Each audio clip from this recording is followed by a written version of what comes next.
I will ask my chaplain to open the meeting after the housekeeping announcements. We are not expecting the fire alarm to go off. If it does, please exit at the back and at the front of the council chamber, or the rear of the public gallery, and follow the exit signs.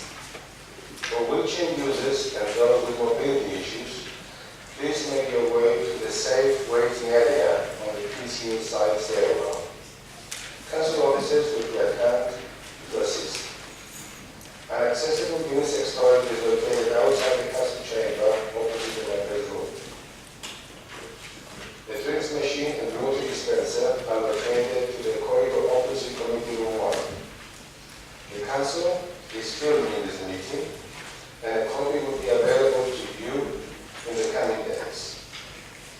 Can councillors speak into their microphones so that everyone can hear their contributions which are made? Could I ask all councillors to be concise with their contributions and to show respect to their fellow members? Would Father Isidoros open the meeting, please? Thank you, Mr. Mayor. Caring for the environment has become a priority for policymakers in the last 50 years. In today's agenda, there is a notice of motion which states the basic principle of environmental politics. Tackling environmental issues, I quote, requires both national and local government to take complementary action, unquote. In other words, tackling environmental issues requires us to think globally and act locally.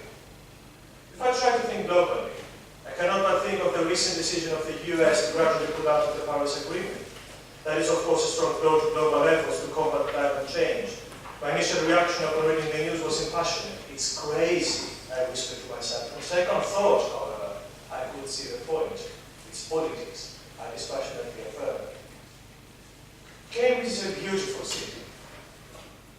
One of my first impressions when I landed here some 4 years ago was, I remember, to marvel at the amazing symbiosis of nature and culture that has been achieved here for centuries. It's not just the wisdom behind the walls or the pastures around them. It's much more than that namely set of way of life that is like a landmark of the place. After all, where else will you have the cattle mowing public ground? Read. Modern environmental policy started on a reactionary basis in the last third of the 20th century, aiming to fight off crisis situations that threatened growth and stability at the global level. It then developed a preventive mode, since in many cases it's too late to act once the harm is done. This is how the word sustainability entered our vocabulary. Truth is, environmental policy has been conceived from its very beginning in terms of damage control and risk management. These have now become priorities that policymakers have to integrate with their agenda, even if sometimes the rhetorics of nature overshadow what can be pragmatically achieved. Nature, such an old word, such an old word that is often evicted from the political agenda. The semantics of environment have almost eradicated all talk of nature from our vocabulary. We thus live under the impression that what we call environment is out there and that it needs our protection. The old semantics reminds us, however, that nature is not out there but in here, and that we are parts of a greater whole. The semantics of nature help us reflect a bit deeper on what is really at stake. Whether we like it or not, we do not stand outside nature, but inside it. Air pollution, traffic congestion, noise limits, and so on are all issues related to the sustainability of life and of a certain lifestyle, what we call quality of life. This is important, but it is not the end of the story. The story is a much bigger narrative of us occupying just a tiny corner of a vast universe, immeasurable in size and thought. Why should we think that the survival of our species is important at all from a truly global, that is, universal perspective? One possible answer may be that we are small, but we also matter to each other.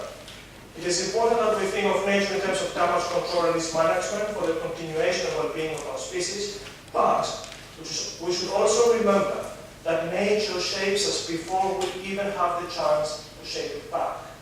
Nature, our nature, creates for us the open space of public life, the common ground of dialectical decision and action.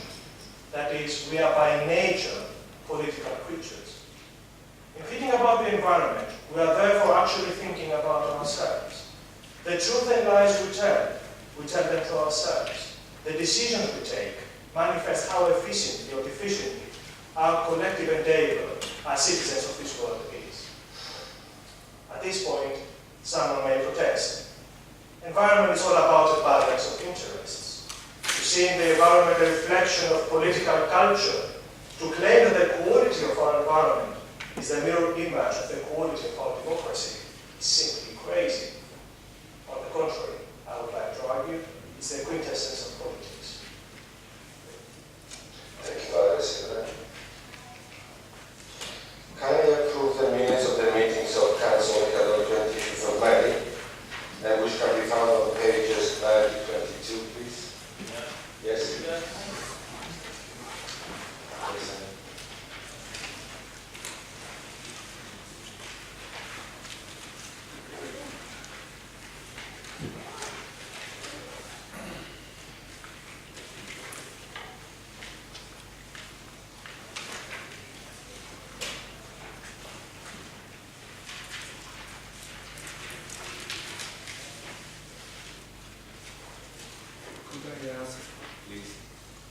Could I ask, please, if there are any apologies?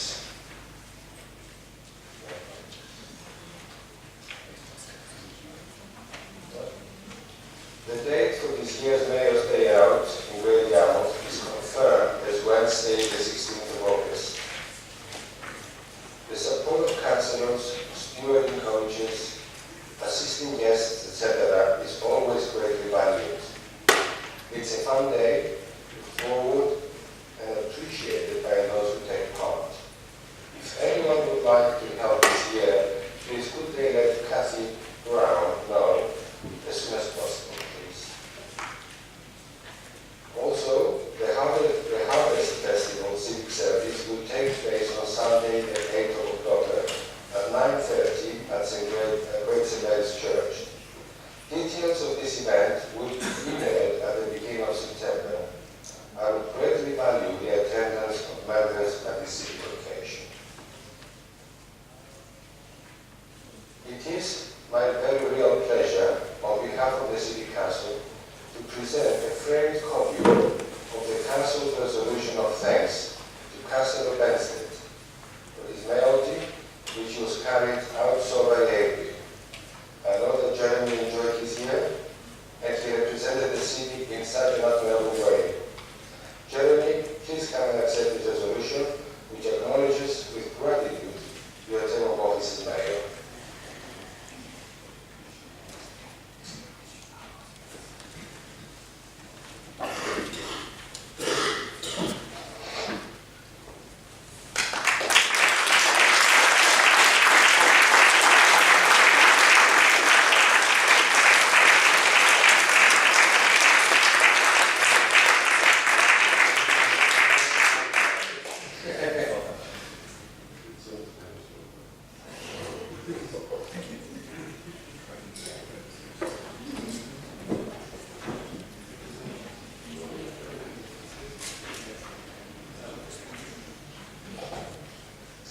I would like to ask members to declare now any interest in the items on the agenda before us this evening. Members are reminded that they can declare interest at any time during the meeting if anything occurs to them during the debate tonight. I understand that Yeah, I have an oral question on bike parking. I am a member of the Cambridge Cycling Campaign. Anybody else?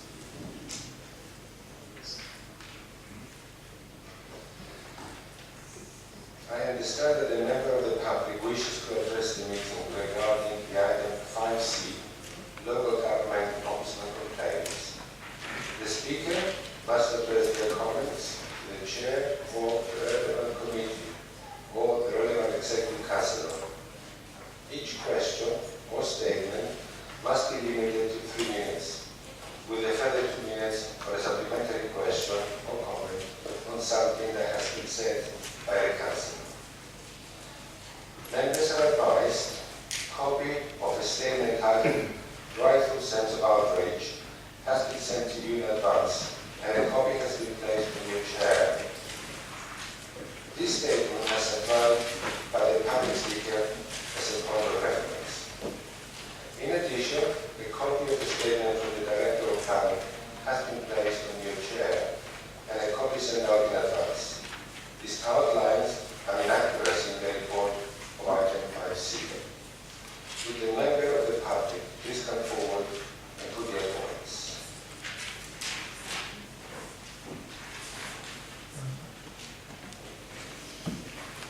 Hello everyone, thank you for inviting me here to speak. What I'm going to say I've already put into print, and so it won't come as any surprise to you. I've headed up my presentation a rightful sense of outrage. This is because this was the phrase used by the Ombudsman to describe our treatment by Cambridge City Council Planning Department. And it is quite true, I do feel outraged. We've been subjected to what amounts to a vendetta, a toxic campaign of intimidation and enforcement of an originally flawed decision. We have a number of points to make with respect to that. We were not represented at the planning meeting of the 6th of April. We were denied access to the planning meeting. We were denied the opportunity to criticise and examine the committee report, which contains numerous factual errors, bias and misrepresentation. No one came to see us and explain what was going on. We were denied natural justice. Every possible attempt has been made to ensure that the independent complaints investigator recommendations were not implemented. I'd also like to say this is not just about me and my wife. There must have been a huge amount of public money and public time wasted on this, and I see no reason to believe that it isn't still going on, and I see no evidence that the council is making any attempt to rectify the situation. The Independent Complaints Investigator report found entirely in our favour. There were 3 sections to it: Process 1, Process 2 and Outcome. All 3 sections found totally in our favour. His recommendation was revocation of planning permission. He was ignored. We were supposed to be kept informed. We were kept in the dark. Have a minute there. Sorry? Have a minute. A minute there. Have. So I just asked, what would ordinary members of the public think? Well, I think their concerns would include huge amount of officers' time and money wasted, untruthfulness and mistakes by the council, outrageous way the original application was dealt with, council's failure to account for their actions, councillors ignoring the local plan, double standards. One day you use one standard because it suits you, the next day you ignore the same standard because it doesn't support your own case. The unprofessional standards and untruthfulness used in delegated decisions. The bullying and intimidation of old age pensioners. And I believe that this probably has gone on with other old age pensioners. Thank you, sir. Thank you so much.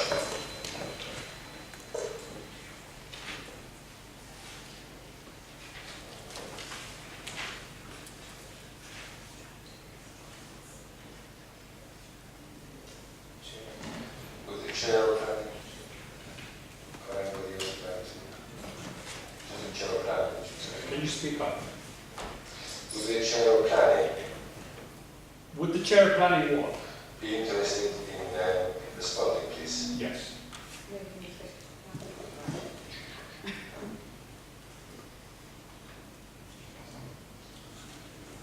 Thank you, Mr. Mayor. it is true that we failed as a council to properly discharge a planning matter, and that as a result of these failures, which the Ombudsman has confirmed occurred, there is no question that the complainant has been caused considerable distress and is entitled to be angry.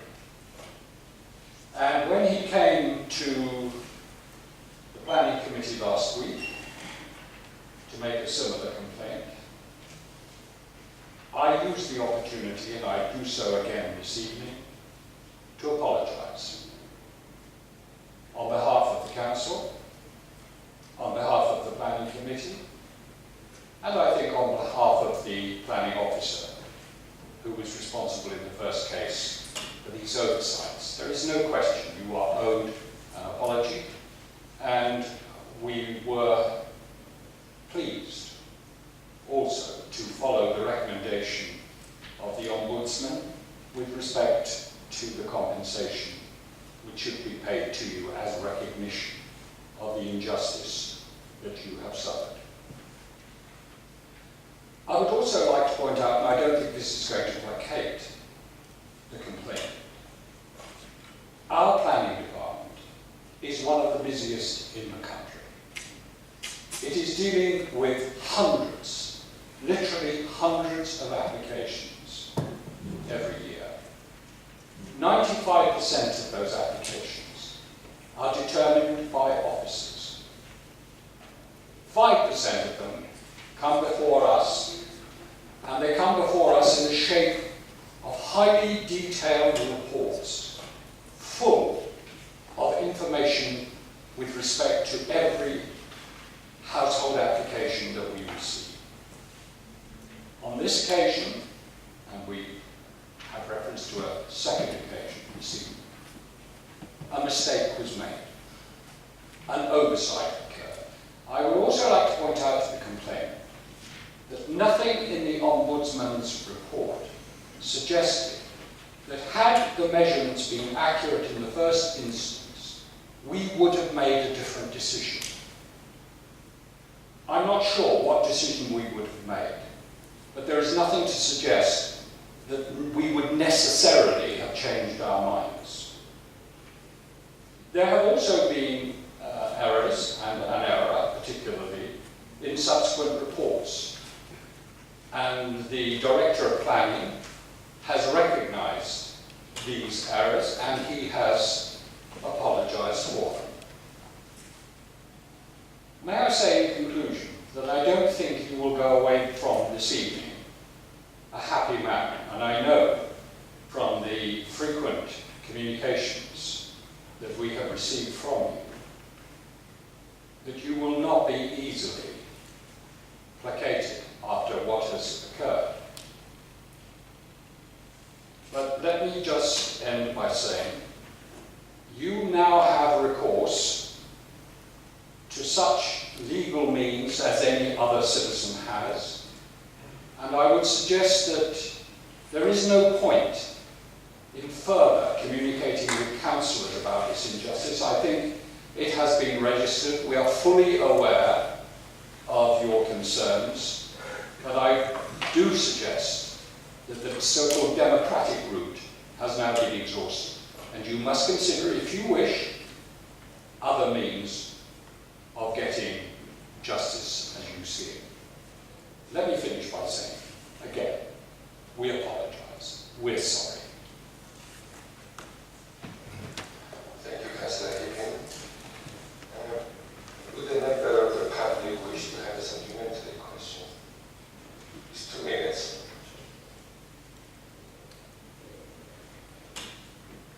Thank you, Councillor Hipkin. I realise you're an honourable man. I can't say that of other members of, members of the council, planning department. You say I've exhausted. The thing is, it's going on. I protested. I I'm supposed to have had an apology about a mistake in the last report. And when it comes, it raises another freedom of information test. There's another blooming, I'm told I mustn't use the word lie, I've got to say untruth. It's untruth. So there you go, you get one answer, you get an apology. I've got an apology from Stephen, whatever his name is, Kelly, but included in the email that apologises is another untruth. Where do you end? Where does it end? And Councillor Hipkin has said that they don't know. I mean, what use is the local plan if decisions aren't made to the local plan? It is blindingly obvious that the extension of next door does not conform to the local plan. Blindingly obvious. The planning application 1589 uses the 25-degree test of the building research establishment to show visual dominance. If they'd used the same test to establish the situation with respect to 1591, it would have shown that the extension failed the visual dominance test by 2 metres. And it just goes on and on and on. You have half a minute left, sir. Sorry, what was that? You have half a minute left. Sorry, I can't read it. My wife and I will be forced to move. Every morning when I get up, I sit having my breakfast, looking at this grotesque extension and reminded of the dishonesty with which it was obtained. I get up angry, I'm angry until lunchtime, and then I have to look at it again. I've got to move. These are expenses that I will incur. I will incur the expense of moving and the expense of loss of value of my house. And I'm offered £1,250, which is just insulting. Time out, sir. Councillor Hipkin, do you wish to respond? No. Thank you so much for your comments.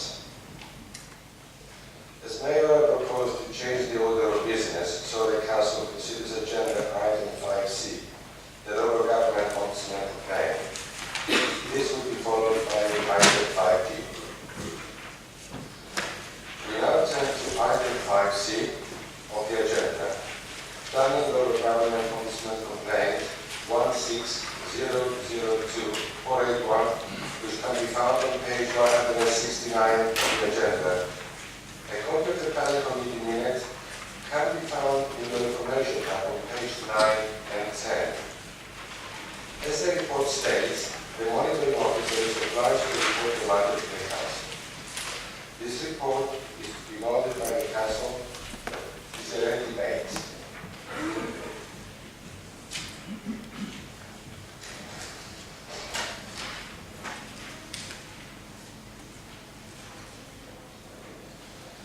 Are members content to note the item? Thank you so much. We now turn to item 5D of the agenda. Planning local government ombudsman complaint 16004-091, which can be found on page 181 of the agenda. A copy of the recommendation minute can be found in your information tab on page 11 and 12. This report is to be noted by the Council. Is there a debate?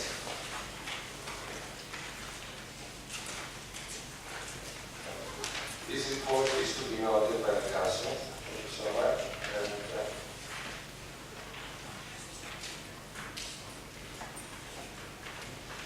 are members content to note the item? Yeah, thank you. We now turn back to the agenda of item 4A on page 23. Recommendation of the Executive Council for Finance and Resources concerning the 2016-2017 revenue capital outer, carry forward the significant variances of the Does Councillor Robertson wish to introduce the item?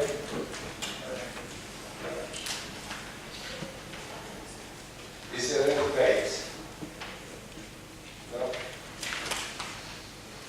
I will now go to the vote. Please, can I see those in favour of the recommendation? 26. And those against? We now turn to agenda item 4B on page 67. Recommendation of the Executive Council for Finance and Resources concerning the annual Treasury Management Authority report 2016-2017. Does Councillor Robertson wish to introduce the item? Is there any debate? Councillor Redford. Councillor Redford, you have 3 minutes. When I ring the bell, you have 5 minutes left. Thank you, Mr. Mayor. I do have some questions to the Executive Council on this, specifically the investment in the Local Authority Property Fund. Members will see that this is noted as if it were a deposit of £15 million, but it's not actually a deposit.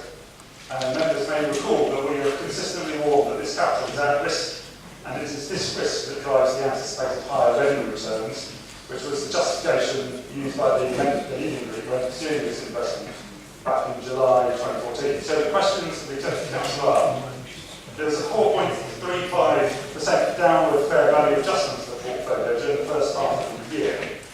Presumably he was not aware of that before proposing an on-table to increase the counterparty limit by a further 5 million above the existing 10 million. But he should have been aware, because he would have been notified by the fund manager when it happened. But he appears not to have shared that information. Did he not then read the fund manager's interim report before actually committing the new 5 million investment? The report was, after all, available to him at the time and pretty clear on the issues for the sector and the fund. These issues included that across this sector, fund managers have been adjusting down their portfolios and were so wary of the London sector that some had suspended redemptions, and yet he persisted with the investment.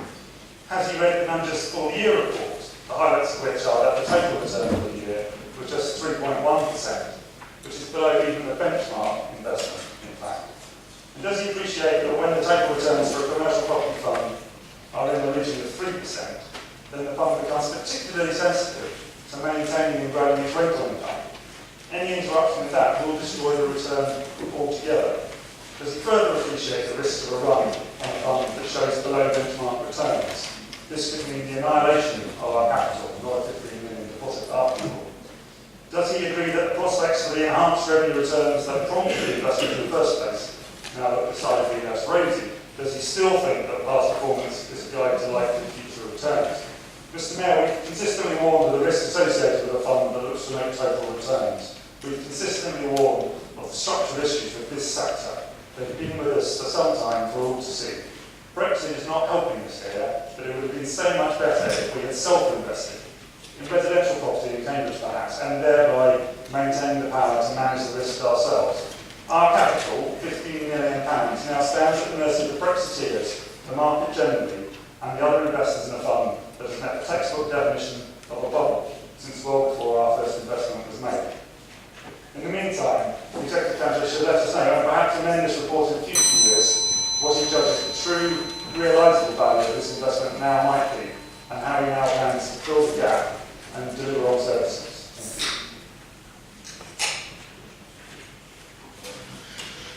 Any more debate? Yeah, you have 5 minutes if you wish to have relative time. I've been asked to advise, so I think I'm actually... It's a pity I wasn't given some warning of this, I'm afraid. No warning at all that this question being discussed tonight. It wasn't put at the SNR Strategy Resources Committee meeting when that met to discuss this topic. It's a pity I can't give you a full answer this evening because of giving a warning. The CCLA property fund is a long-term investment, it's not short-term. It's subject to going up and down, as all investments are.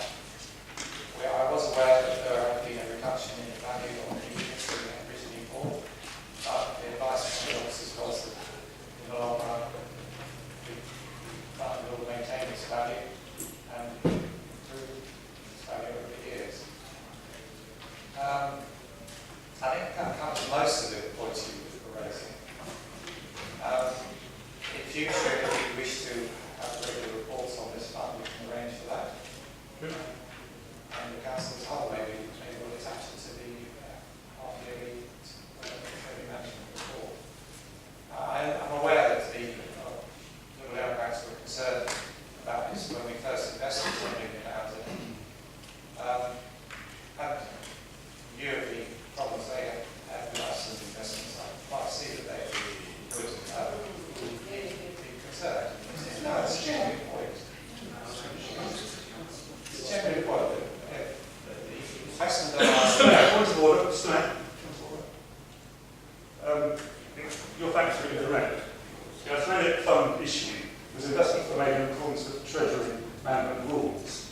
And lots of... This is the point of order. It is a point of order because I'm correcting an incorrect fact. Correcting an incorrect fact. The investment in the Icelandic bank was made completely appropriate. And the only criticism came when there were downgrades. When there were downgrades and the councils did not heed the warnings they received. It's entirely relevant to this because there were downgrades and you have not heeded the warnings that you received. Well, you can have that too.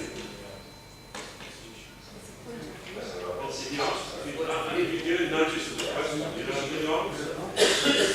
Anyway, I think I've answered the substantial items of the question. I believe that we have got to say the long-term investment in CCL units. And in the meantime, we are getting better income return with unlimited money back to the bank. Oh, one other point you raised, the question of where we invest our money. We will be investing substantially in housing in Cambridge. That is part of the work that we're doing in conjunction with residential. And we will be working hard with them to produce not only social housing, but also general housing for other tenures. So that takes time. We are intent on getting on with that.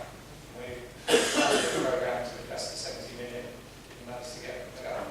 So I accept that we should be investing in general housing, and we will. Thank you, Councillor Roberts. I will now go to the votes. Please can I see those in favour of the recommendation? 26. And those against?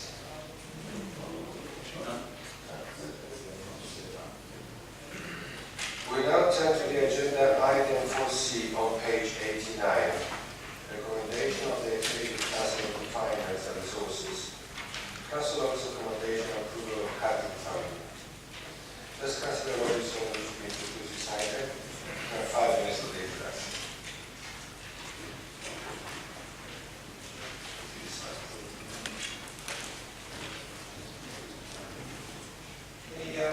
This accommodation strategy is its progress on phase 2 at the moment. It's a long-term proposal to make sure that we end up with the offices for council in places where they're needed. This particular element of the strategy turned out to be more expensive than we had hoped, which is why it's coming back to you tonight. I believe we went through the strategy and resources and was queried then. Questions were answered. Any further questions leaving our final answer. But basically, the strategy is enabling us to clear our premises of the city depot at Mill Road and enable that to be used for housing.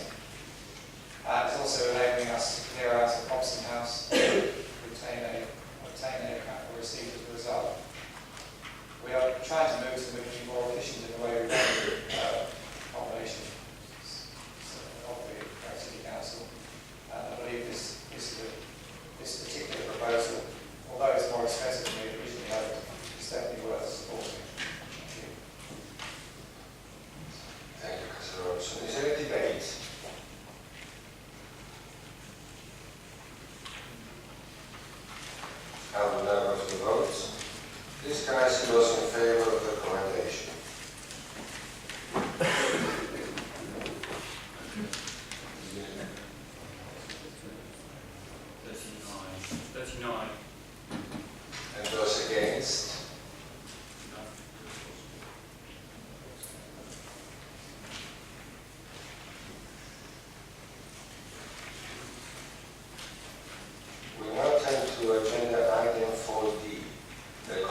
carry forwards and significant variances, housing revenue account.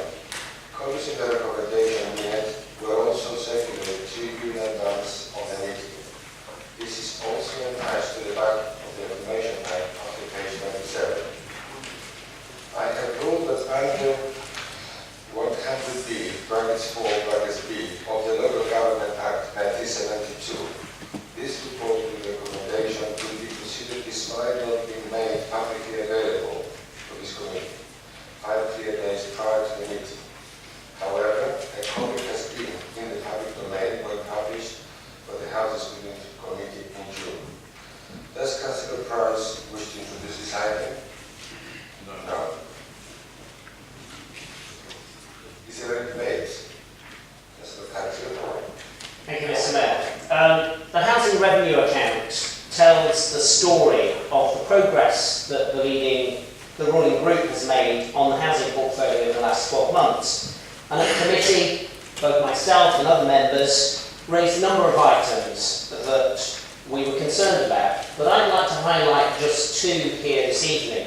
Firstly, the item that relates to planned repairs and maintenance. An important element of this council's role as a social housing provider is to ensure that our housing stock is maintained to a high standard. And actually, in turn, I see that as a reflection of how we treat our tenants. To ensure that those tenants are safe and secure and not at risk in any shape or form in their homes. And it's therefore worrying, Mr. Mayor, that the ruling group underspent 700,000 in the last 12 months, 10% of the budget in relation to planned maintenance and repairs. Now, I accept that within that figure there is noise relating to efficiencies and so forth, but over half of that 700,000 relates to planned repairs that were delayed. Now, even if we accept that the delay is justified, and I don't believe that we should, but even if we do, it's more worrying when you look at the carry forward. The carry forward only has 200,000 associated with planned and repairs. So less than 50% of what the underspend related to, specifically to that issue. So for me, what does that imply? It implies the ruling group have a policy in relation to our housing stock to allow it to deteriorate over the long term. And it's something that worries me. It should worry members, and I'm sure it will worry tenants, our tenants. The second point I'd like to raise, Mr. Mayor, in relation to the outturn is new housing builds. Now, we're all aware this city is in desperate need of new social and affordable housing, highlighted by the fact that we have a waiting list of over 2,500 households at this point in time. And the Executive Council has talked a lot about the 500 new social homes that he will deliver with the 70 million from the devolved authority. But the real test is whether we're delivering on those homes that we're building at this point in time, Mr. Mayor. And if we look at the numbers, we are failing. We are failing materially. We have only delivered a third of the 60 homes we are building at this point in time. A third. That was the position in March. That was the position at committee almost a month ago, when all members of all parties raised their concern, and that is still the issue today. No more homes have been delivered to this authority since the Housing Committee. And I know the Executive Council will then cast back to us the way that this administration, under our control, treated tenants, but you have to remember that actually we shouldn't look at the past, we should look at delivering, we should look at the hard facts of delivering for the tenants, who those 2,500, you can laugh, but those 2,500 households who are needing homes won't be laughing because our inability to deliver the few affordable homes and social homes that we have in the programme at the moment, let alone, Mr. Mayor, the 500 homes that we promised we will deliver as part of the devolved money. So my question to the Executive Council is what action he will take to move this forward in an expedient way to deliver for those 2,500 households who are waiting for a home?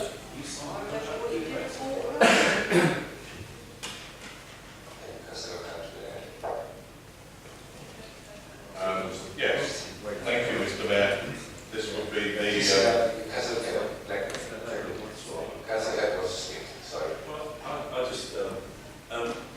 Well, I've just told a little bit of history.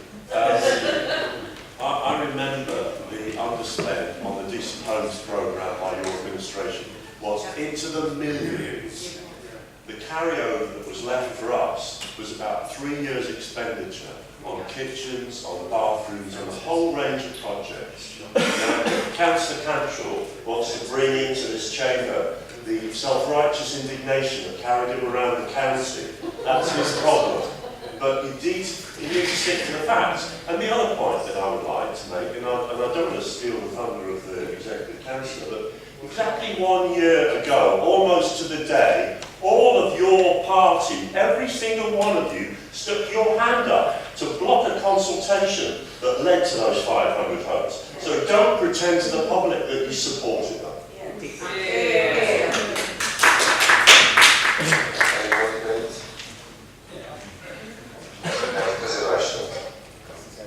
Yeah, what we're on about looking after our tenants. Why do we look after our tenants in Colville Road? Old age pensioners, frail people who lived in their homes for over 40 years. And what were they told? Get out. And you can't even come back to Cherrington where you were born and bred. Your right will be to be moved wherever we move you. So when you stand up and talk about looking after people, we are looking after people. We'll make sure their houses are safe. We'll make sure they've got fencing around the property. You won't have to wait for fencing. We will do all what we can. 14 years you've had to sort an housing list out. 3 years we've been in. 3 years of trying to put things right. 14 homes in Water Lane, not occupied for 6 months. It's disgraceful. Excuse me, Councillor Cantrell.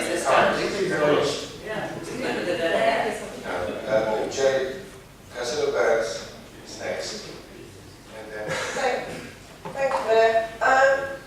I can remember when you did the same with Water Lane, and you, all those people, the old people who lived there for 40, 50 years, and you were going to throw them out and you give them a month's notice.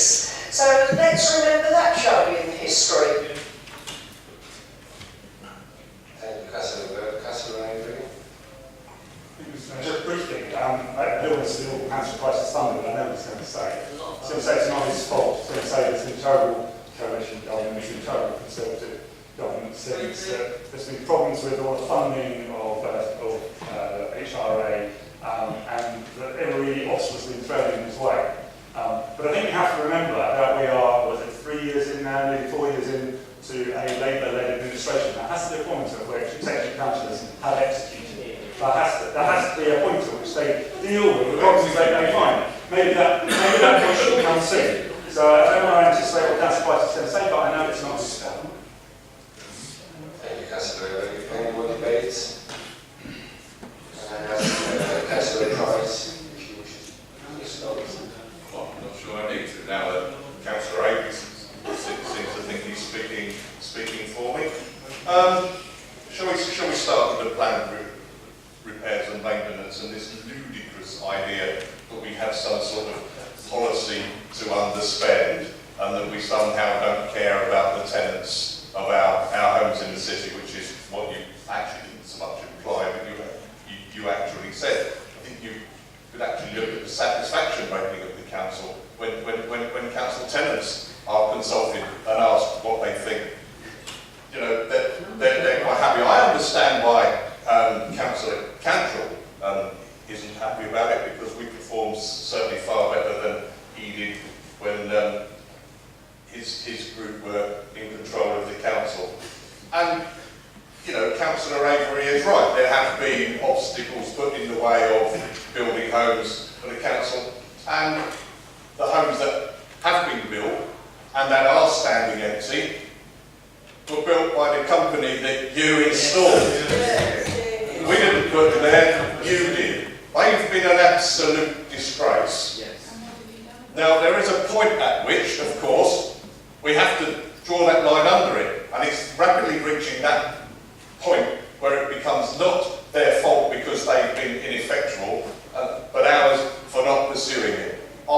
assured that those homes are complete. We are waiting for some final paperwork, and those homes will be let to our tenants very, very soon.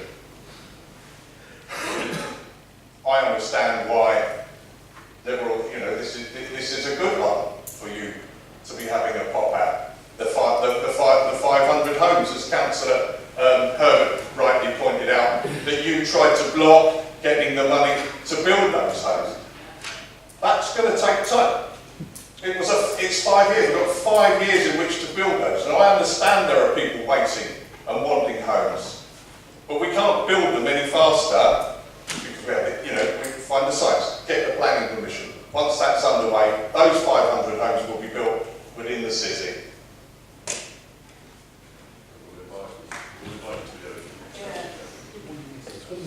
I will now go to the votes. Can I see those in favour of the recommendation, please? 26. And those against?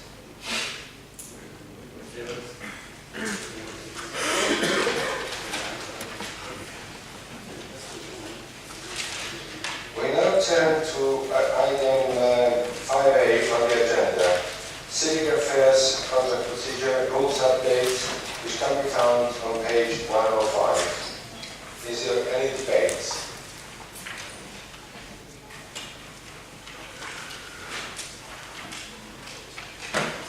I will now go to the vote.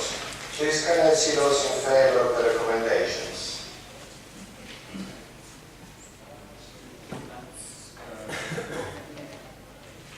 Thank you. Mr. Grant, thank you so much. We now turn to item 5B on the agenda, Civil Affairs, Special Responsibility Allowance, which can be found on page 153. An amendment to the recommendation proposed by Councillor Robinson is on page 5 to 7, between 5 and 7 of the information pack. Does Councillor Robinson wish to introduce the amendments? If so, you have 3 minutes. Right, well, first I must thank the panel that did the work of reviewing our allowances again. They did a good job of this last year. Very thorough work on the basics. And this year they'll be looking at these special responsibility allowances. I think it's very particularly useful that they come up with a structure for these SRAs, the special responsibility allowances. They come up with a structure which links them back to the basic allowance and proposes various percentages of that basic allowance for the different jobs. And if you look on page 156, or page 156 of the main agenda, you'll see the percentages that were proposed by them. However, we do have a few small amendments to make to those proposals. And they are basically on a separate bit of paper. I'm not sure if it's part of the main package. Page 570. That table is to do with the explanation of financial changes, but page 570 that's got the Yeah. So, sorry, through you, Mr. Mayor, this piece of paper is also with the members, is it? Piece of paper I'm just referring to relates to the table on main agenda 167, and is a summary of the actual costs of the allowances, not just the percentages that will be applied. We have particular concern to try and create a fair balance of allowances for those with special responsibilities. And in looking at them, we're particularly concerned about the planning chair should have an increase, but not to the extent that was proposed by the panel. The chair of the planning committee does have a responsible job, but all the members of the planning committee have a responsible job. They all have to read all the papers, and in some, hopefully agree with the science, if they were asked to, and to say that they're not working as a team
We also proposed that the opposition spokes should, the main opposition spokes should be paid a bit more than the town was proposing, and the minor opposition spokes a bit less. Again, this seems to be a fairer approach to the whole system.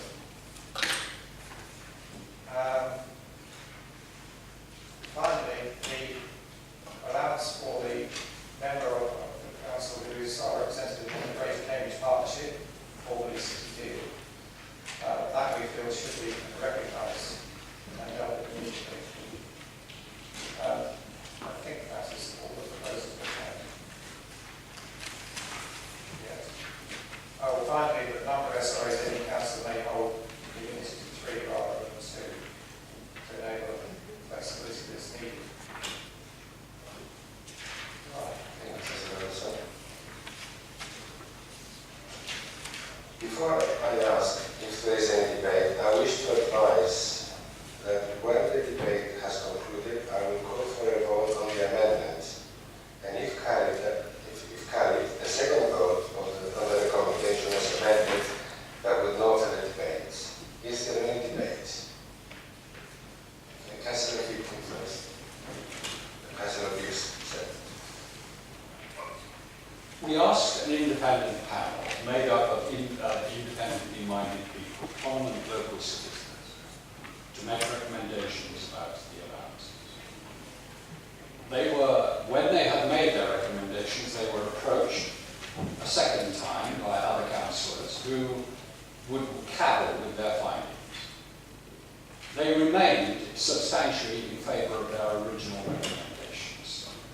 So their independence led them to the conclusion, among other things, that the chair of the planning committee, for example, should have his or her allowance increased by 150% of the basic allowance. And this has been reduced to 100%.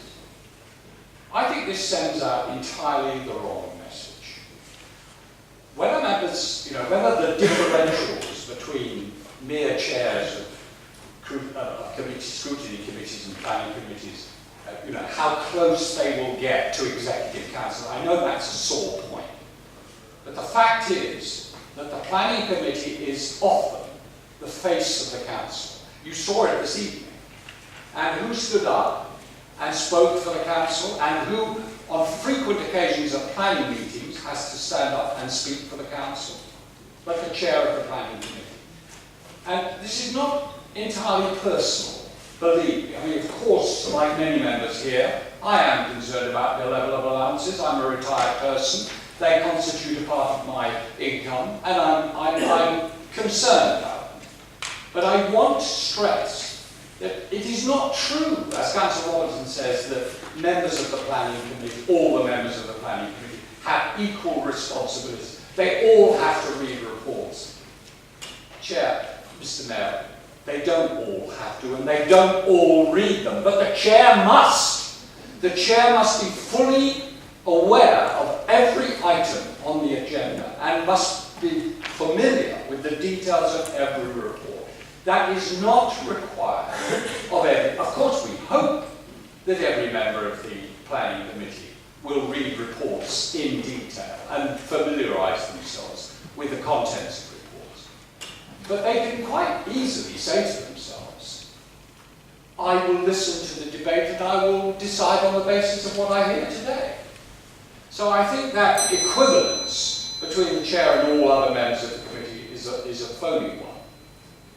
And I also want to point out that if the planning committee gets its decisions wrong, it can be very costly for this council. We got it wrong on Wilton Terrace, and it cost the council hundreds of thousands of pounds. Now, had I been chair of the planning committee on that occasion, I would have advised, as I often do, I would have advised members to think much, much more carefully about their decision. I think that the chair of the planning committee should have the authority and the status so that when he or she gives advice to members of the planning committee, that carries some weight. And this is simply sending out the message that we don't consider that the chair of the planning committee deserves the same allowance that the independent members have recommended. So, this council appears not to consider planning matters as of supreme importance, and I think that is a great unhappiness. Thank you, Councillor. Next on the list is Councillor Big. And Councillor Harry, and then Councillor West. Thank you, Mr. Mayor. It hasn't been my intention to take issue with Councillor Hipkin, but as I happen to be speaking afterwards, I look at the proposals even after they would have been amended, and I see the chair of planning treated more than twice as well as any other chair of the committee, and members of the committee also treated better than all other members of all other committees. I think that the significance and the preeminence of the planning committee and its chair are still very, very clearly represented in this recommendation, even after it would be amended. I wanted to what I reckon my thanks to the panel too. My belief is that the proposals that came from them were fundamentally good ones, but I think this amendment improves them further.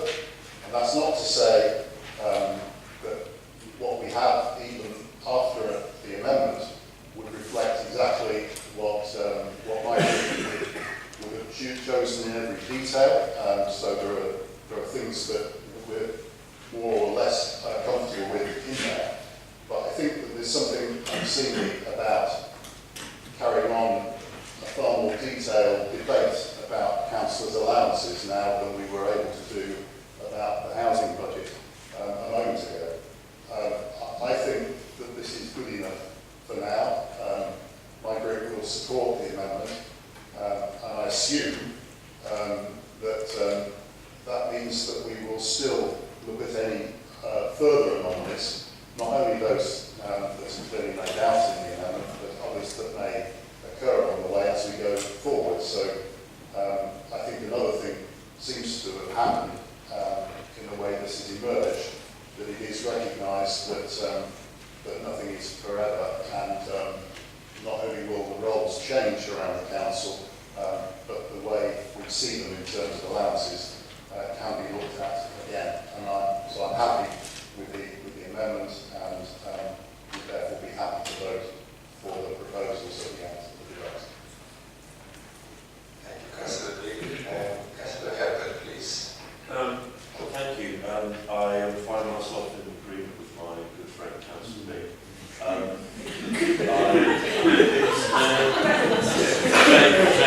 Shame on. I'm sorry about that. I don't want you to suffer.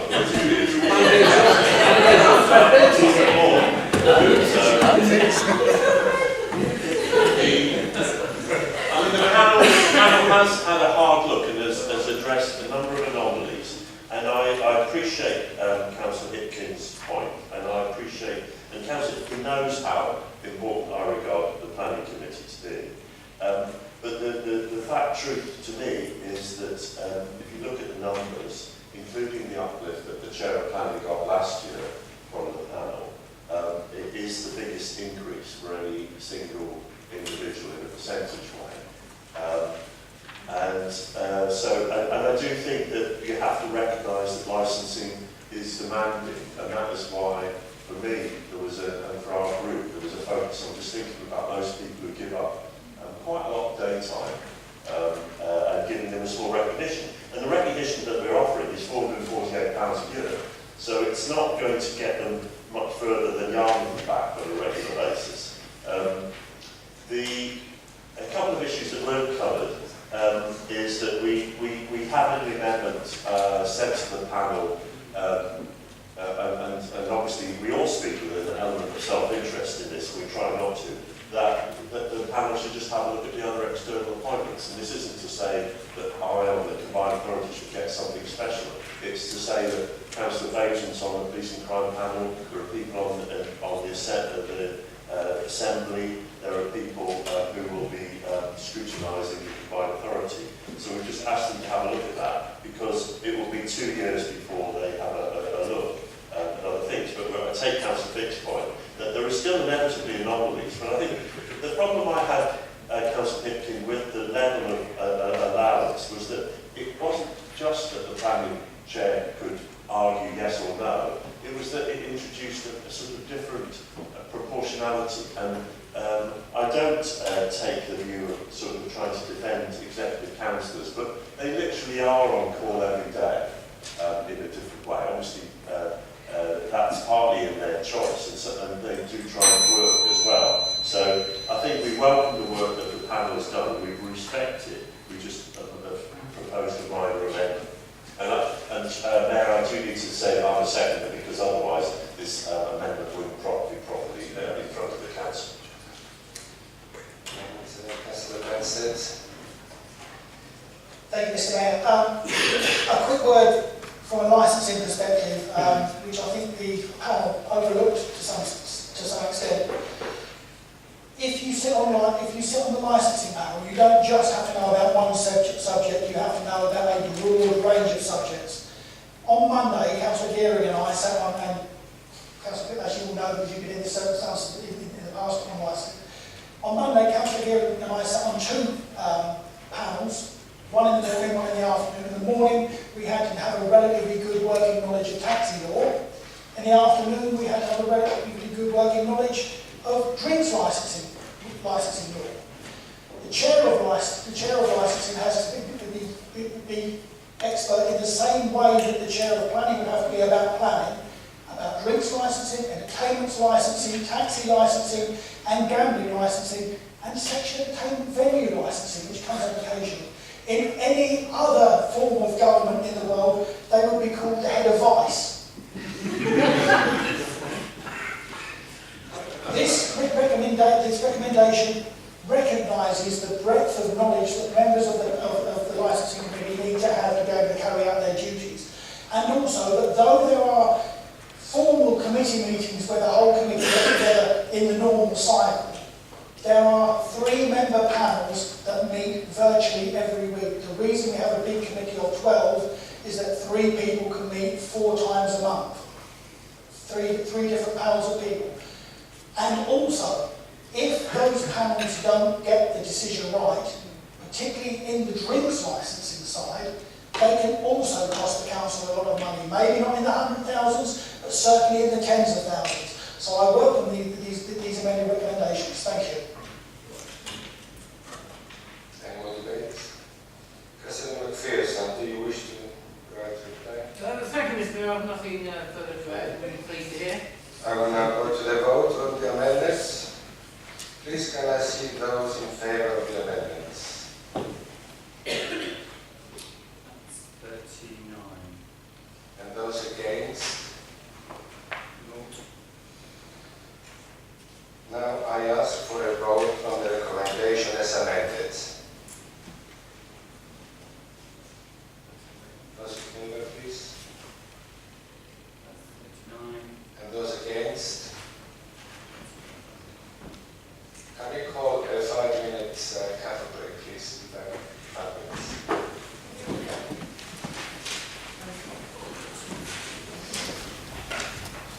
Councillor Smith. Councillor Shill. Thank you, Mr. Mayor. Question 5.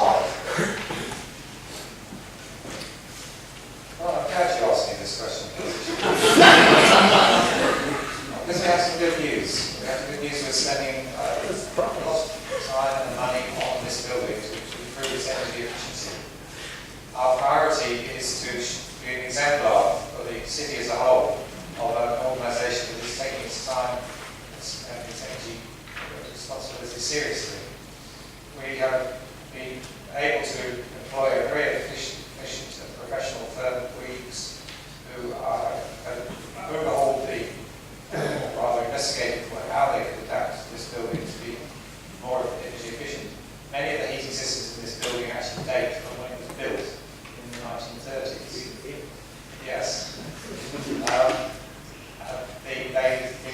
company went to the trouble of getting the original plans from London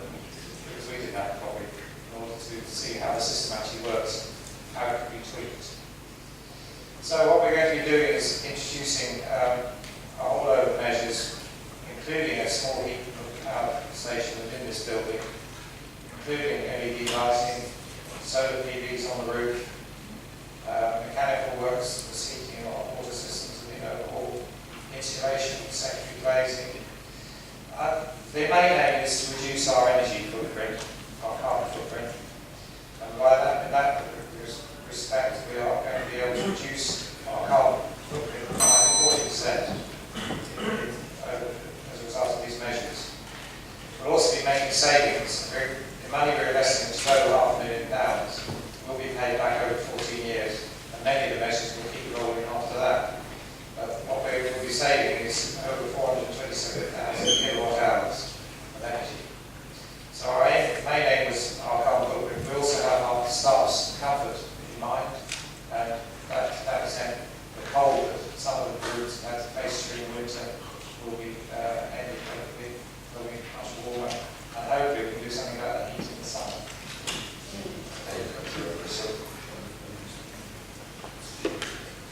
Okay. Thank you, that's fine.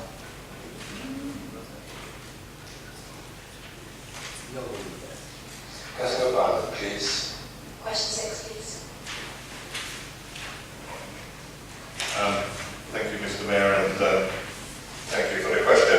The Mill Road Depot site is coming forward through the Cambridge Investment Partnership, which is the joint venture between the City Council and Hill Investment, established in order to develop our own housing schemes on sites across the city. It is a major site, and the vision for Mill Road Depot has been outlined in the Mill Road Development Brief, which was agreed in March after extensive consultation with local residents, and the Cambridge Investment Partnership is about to go out to consultations on its plans for the site.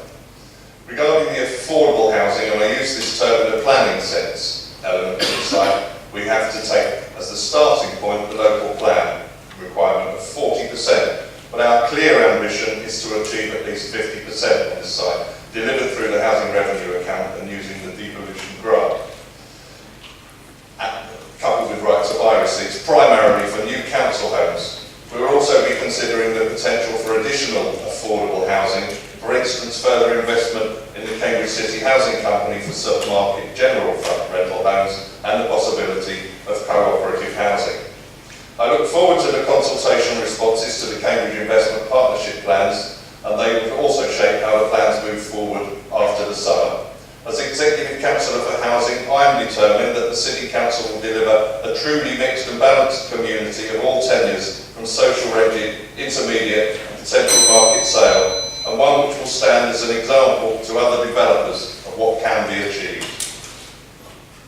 Thank you, Councillor Price. Councillor Barnett, do you have a supplementary question? Thank you. Councillor Barnett, please. Thank you, Mr. Mayor. Question 7, the Deputy Council for Housing. Thank you, Mr. Mayor. Thank you, Councillor Todd Jones, for your question. Generous residents and businesses and visitors to the city have donated more than £16,000 to Cambridge Street Aid, a charitable fund launched and supported by Cambridge City Council, which is helping people to get off and stay off the streets.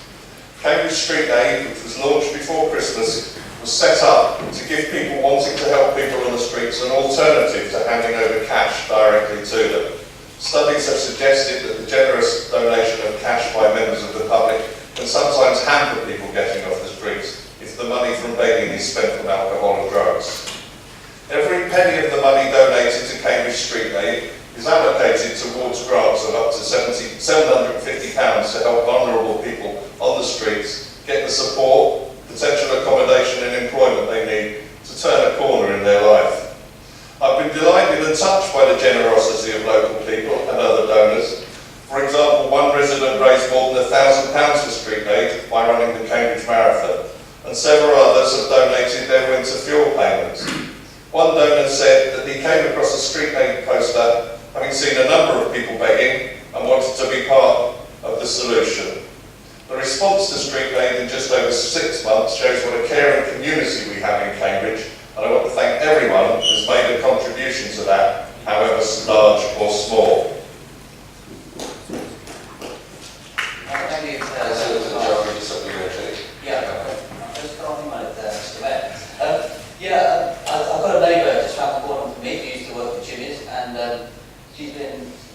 become so impressed by the efforts and the principles, if you like, behind Cambridge Relay that she has told us it's been quite a bit of money.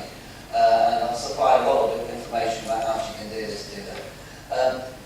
I know there are some really good examples of how Cambridge Street Aid has helped individuals. One of my I think, most impressive one is money to enable an individual to get a construction certificate so they can work on a building site.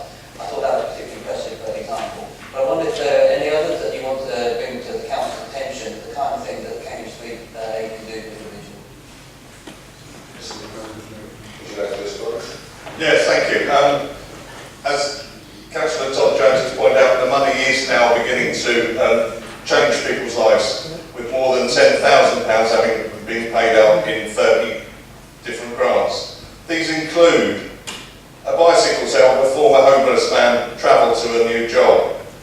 We've paid for a suit and new shoes for someone starting a round of job interviews. It's gone towards sports equipment for people wishing to put an unhealthy street-based life behind them. To enable, as Councillor Todd Jones, someone has said, to obtain a construction certificate so they can then work on building sites. For household equipment to give someone a fresh start in a new tenancy. And to enable someone to purchase a passport to help them visit their estranged family. As the Cambridge Street Aid has become better known, we have been able to publicise the positive outcomes from the funding. More businesses and other organisations and community groups are welcoming the initiative and giving even more opportunities to get the message of the campaign out to the wider public, with the result that we now have a busy communications programme. The fund is just one of the ways in which the council and other organisations provide assistance to rough sleepers and homeless people and to those at risk of homelessness in the city. And if councillors sitting around the chamber haven't yet donated any money to Cambridge Street Aid, perhaps they would like to do so as soon as they can. Thank you, Councillor Price. Councillor Chinaki, would you like to ask your question? Councillor Matthews has taken very much on the same wavelength. Perhaps I could ask my supplementary question, which would be quite a gentle one. I'm concerned about the question of recycling. As you know, we have twin bins in many places. I'd just like to know how effective you feel the twin bins are in encouraging recycling, which I think is very much an issue, as I understand the statistics are showing a decline in recycling, broadly speaking, not specifically in our streets and open spaces. Thank you. Thank you. Yes, I'm happy to go straight to the supplementary. It seems rather a waste of time to repeat the same stuff, although I was just going to say Jesus Green is obviously included as one of those parts that we're focusing on. In terms of the statistics on recycling, I will have to defer you for an answer after the event to my colleague Rosie, because of course the recycling statistics fall in her remit. In terms of the bins, I'd be very happy to explore the issue of statistics. Obviously there's always an issue of usage of any recycling bin that goes on a double printed, and you've got to do everything you can through education to ensure that we don't get contamination of that recycling. We do have a very strong education policy from our Streets and Open Spaces team to try to make sure that people do the right thing. But I hope you'll accept that in the question of wider recycling statistics, I'm going to need to defer that to my colleague. Thank you, Councillor Smith. Can we ask Councillor Page-Croft? Question 9. Thank you, and I regard this as important as the other two questions that have been asked on Grenfell Tower. As people with responsibilities and just being human beings, we were just so shocked and saddened just by the disaster, but also surprised, and it's not easy to say because we would have to perhaps deal with a disaster, surprised at how lamentable the response was from Kensington and Chelsea. In terms of where we would start, well, clearly we would and do anticipate a whole range of scenarios, and one of those could be that we had a fire in a tower block, or we had a problem in a tower block, which then we would have to enable all of those people to come out and be looked after. And I can say hand on heart that as a city we will be better able and better prepared to deal with the kind of shock event that occurred there. Clearly, the first point is to avoid it happening. But just in terms of, say, the issue of having to decant, say, our most concentrated area of housing, we would have a plan. And that plan would link into the fact that using our community centres as rest centres and just having a team of people in the council that have got the capacity to deal with such a situation, we would not be caught out by such an emergency. We have a much wider resilience plan, and because I've got limited time, what I plan to do is just copy councillors into the fuller answer I've got in front of me. We, for instance, Mayor, had a very poorly attended councillor briefing and discussion about resilience, and in conjunction with the Chief Executive, we propose to have a further one, because there's a whole range of scenarios that the Chief Executive, that our partner authorities, that the emergency services, as part of the Cambridgeshire Peterborough Resilience Forum, are prepared for. And whilst members will not have a lead role in this, I think it's important that members understand far better what resilience measures we have got for all sorts of scenarios in the city. But thank you for the question. Thank you, Councillor Herbert. Councillor Croft, do you have something to take question? No, thank you. We now go to Councillor Smart. Questions, how do you please, Mr. Mayor? And thank you for asking this question, Councillor Smart. You'll appreciate that I won't turn around and talk straight at you because then I'll have my back to everyone else. This year we planted annual pictorial meadows on Jesus Green, Nightingale Gardens, Visson Road, Diddon Recreational Ground, King's Hedges Recreational Ground, Chesterton Recreational Ground, Barnwell Road and Parker's Peace. I think it's fair to say this has been one of the most popular initiatives our team have been involved in recently, and I'd like to pay tribute to Councillor O'Reilly, who's watched the first planting took place. I've had so many emails and tweets about how much people are loving them and wanting to know what the next steps are. One thing we want to do is obviously extend the number of sites for these meadows, and where we need to consult on this, we will be consulting on in due course. However, there will be another development.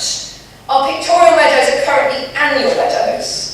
The wonderful Nightingale Community Garden volunteers are currently helping us to trial sowing perennial pictorial mixes this year. These do not rely on annual seed bed preparation and should give at least some plant cover in the winter months.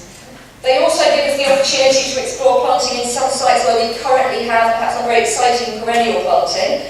And not only will these really increase the beauty of some areas, but it will help us in our aim to reduce the use of herbicides.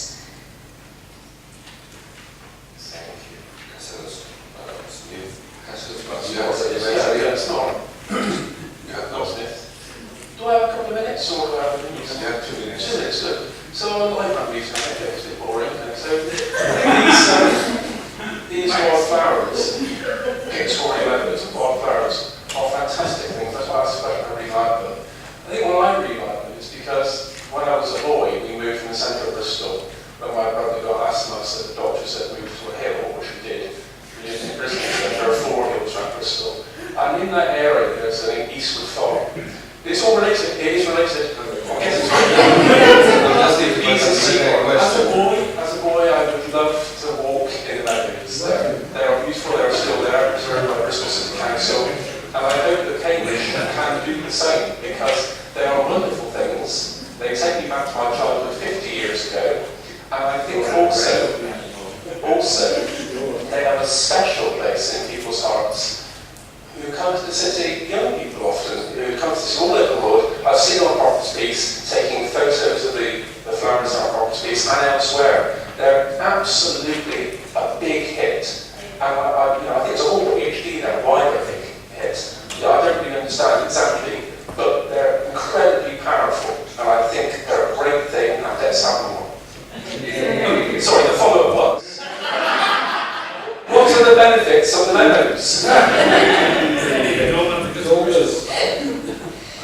Thank you. And I do hear rumours that Councillor Herbert gets more interested in going looking at the meadows than actually staying at his house. So certainly they've been a very popular thing for his guests. Yeah, I mean, residents and visitors seem to be seeking out the meadows, and obviously one of the real benefits of them is that they're giving people a lot of pleasure. And it's great to discover the new ones and to see the colour. But there, of course, are other benefits which I think it's worth emphasising, apart from the reason we brought these in. So they certainly improve and increase biodiversity. And I think Councillor Smart touched on it, because the project means that more biodiverse and wild planting is brought into the very heart of our city. Shouldn't I have another one? Yeah. It's also a very easy way of helping us to achieve our aim of reducing weaker leaves, because if you have wild meadows, then obviously you need to leave them wild. It means we have less mowing, which allows us to spend money on other things. And also the meadows encourage the pollinators, such as the bees, but also other insects, with all the advantages that brings. So of course, not only is it encouraging that species diversity, so it's a good thing in itself, but we've also got a lot of local growers, gardeners, allotment keepers, commercial growers, and they're all benefiting too. So just as a huge benefit of having these meadows, and I'm completely delighted that people have enjoyed them and felt that they add something really special to our city. So thank you for the question. Thank you so much for the questions and the adequate answers. We now run out of time, so we'll be asking any more questions. We need to move to our agenda item number 7. We now turn to the Marginal Town Air Quality in Cambridge, agenda item number 7, to be considered by the Council, which can be found on the front of the agenda. A briefing note to this motion was placed in your information pack on pages 17 to 22. The mover and seconder have up to 10 minutes between them. The proposer and seconder of the amendment also have up to 10 minutes between them. All other contributions are up to 3 minutes per councillor. When debate has concluded, I will call for the vote of the amendment. And if it is carried, then the second vote on the motion as amended, but with no further debate. Can I call Councillor Gary to move the motion? And we have a second there. Okay. Councillor Gary. Thank you, Mr. Mayor. I think it's important to remember that fighting air pollution is no longer optional. In a professional capacity, I recently had occasion to look at the health impacts of nitrous oxide and particulate matter, two of the main transportation pollutants. And I was shocked, especially the impact on elderly and very young children is dramatic. And so it's incumbent on us to try to address this problem. I think what we're proposing, and I think the leading group largely agrees, is that we accept that especially pollution from diesel cars in the form of nitrous oxide and particulate matter is a problem, needs to be addressed, needs to be addressed as with a sense of urgency. And we can see that other councils around the country have started to act on this. You've got the examples of Westminster and Islington. I appreciate the officer's note. I think it's very helpful to have a framework analysis of those schemes. There are more schemes around. I've mentioned in this council in the past that from 2020, no combustion engine cars will be allowed to enter the city of Oslo, largely as a climate change measure, but also because of the air pollution. And I think the more we all move together into zero-emission cars, the better. The pollution is concentrated in the city centre. We need to address that, and I think this motion moves us further in that direction. I don't think we have time to be idle. If I can use that element. I appreciate the amendment proposed by the Executive Councillor, but would like to ask her if she could guarantee that the report that's mentioned in her amendment could be coming to the Environment Scrutiny Committee in January. Because I think we shouldn't delay actions, especially the enforcement. The rules are all there. It's already not permitted to let your engine running, your combustion engine, if you're not in traffic, if you're stationary. But you cycle through the city centre and you still see members of the public, but also buses and unfortunately taxis violating those rules. The rules are already in existence, so now in our next iteration of our clean air plan, we need to move forward to see how we can enforce these rules. The central government is largely absent from this concern. You've seen today the Brexit bill was a big car crash. It's going to hopefully fly in their faces. They are occupied with things, all things Brexit, but they are not complying with High Court rulings, which actually force them to comply with legal limits that already exist and are already exceeding in many instances. So I would urge us all to support this motion, and if we could get the assurance that the plan is not to be idle on this, but rather to move forward quickly, I think we can even support the amendment. Thank you very much. Would the secretary like to speak now, or is it your right? Thank you. I'm going to speak now. Thank you. There are already legal limits to air pollution and vehicle emissions, but there's no safe level. These are laid out in the EU Ambient Air Quality Directive with lower limits and targets in each of 4 daughter directives. So the direction is to reduce and to reduce. This goes hand in hand with the evidence of much greater health damage than was previously thought. Air pollutants from vehicles contribute about around 100 deaths each year in Cambridge.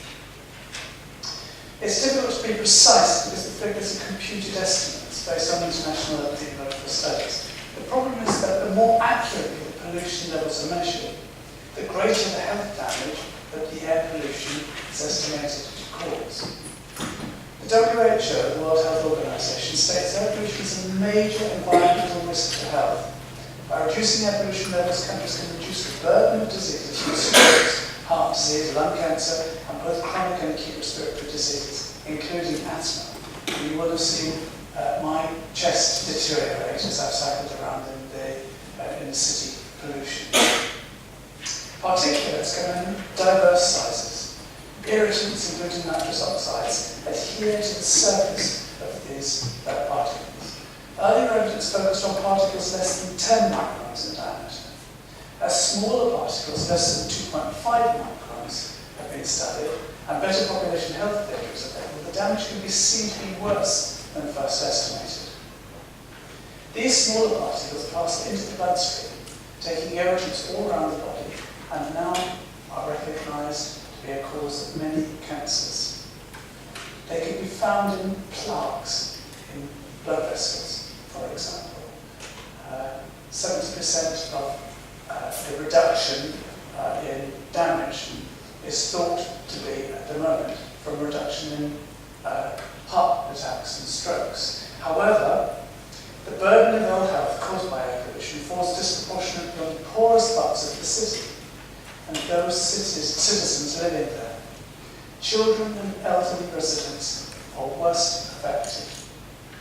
Now, as time's gone on, we've understood that the cumulative damage to children in particular is much worse than we thought. So I suspect that the attributable deaths are going to rise very rapidly as this research carries on.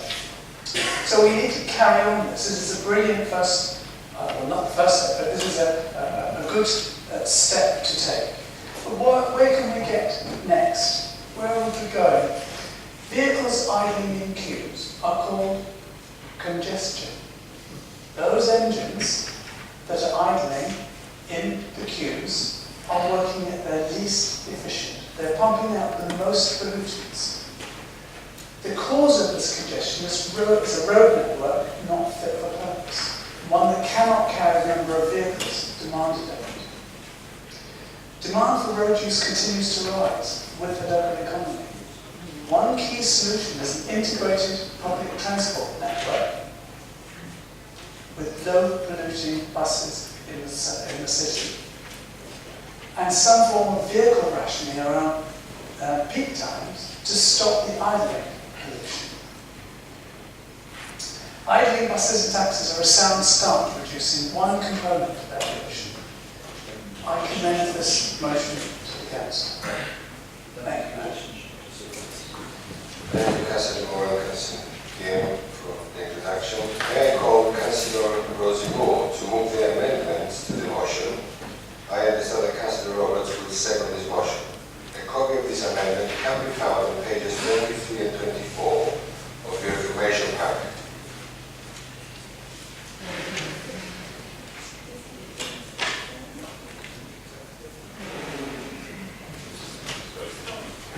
Councillor Hick, did you?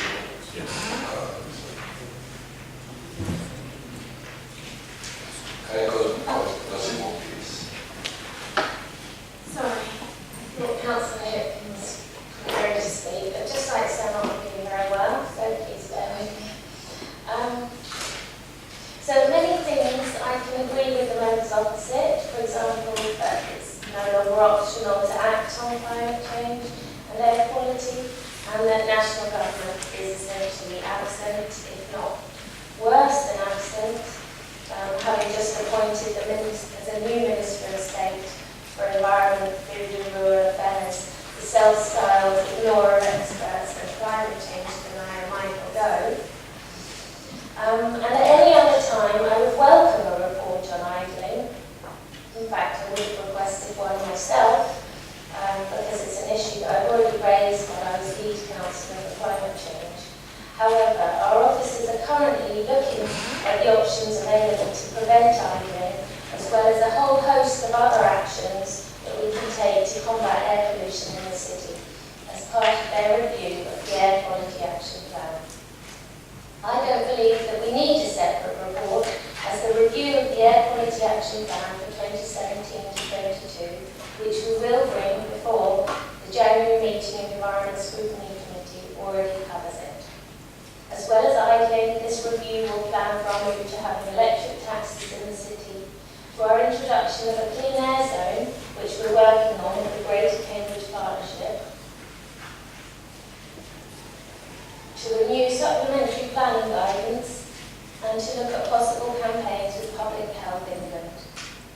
We have in fact just drafted a letter last week with the Director of Public Health, which will be sent out to all schools in Cambridge next week, reminding parents of the dangers of idling and to switch off their engines near schools.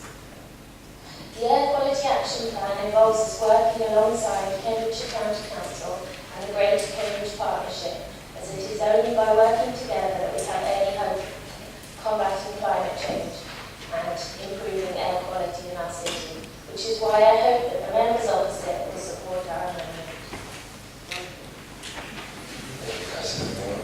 Does someone would like to speak now, or is it your rights? I'll speak now. You've got 8 minutes. 5 minutes. 8 minutes. 8. There's a lot of hot air to go. That's right.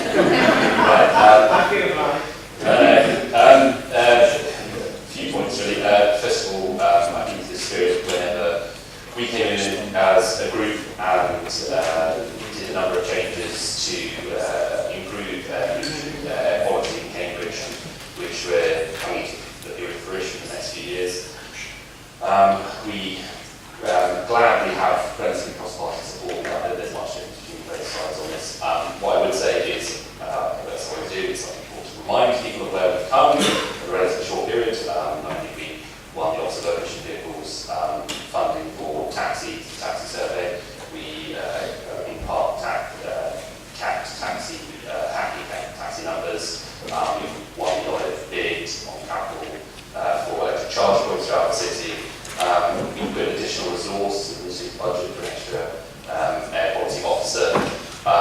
obviously introduced for the second time in Cambridge City Council history an electric vehicle.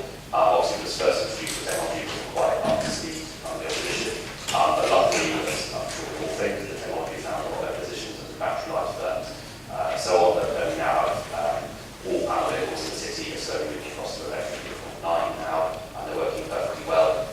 So as a council, I think we are leading by example. I saw a lead table not that long ago, which was 3 or 4 in terms of leading and regulations on licensing and things, and proposed moves going forward.